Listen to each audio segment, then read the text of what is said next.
I cut a bunch of each collar.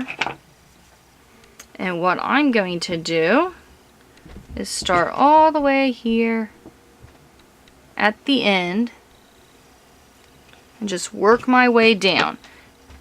I'm going to take two. I'm going to actually rotate through the collars. So the first one is two of, I don't have the names right here with me, whatever color this light green is. And what you do, just pull it through.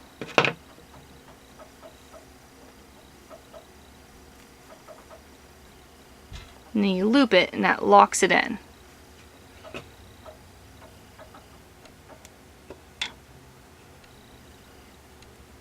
So now I take two of the black. Sorry about that.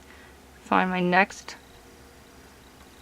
See what I'm doing is, there's the first hole. Pulling them in between the stitches.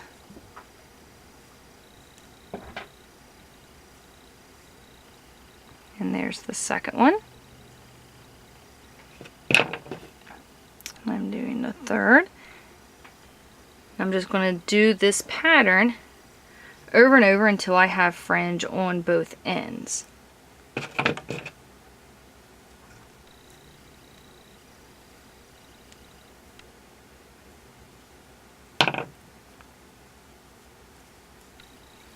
I'll go ahead and finish the fringe out and then show you what it looks like. When you're done with the fringe, you just cut it even at the bottom. I'm almost done. I just wanted to show you a tip to use with this end here. If you actually take and run the end along this cast on edge, you can completely hide any ends that'll pop up with the fringe. So go ahead and finish out the fringe. And alright, so our scarf is all done. There's still enough yarn to do a hat if you'd like.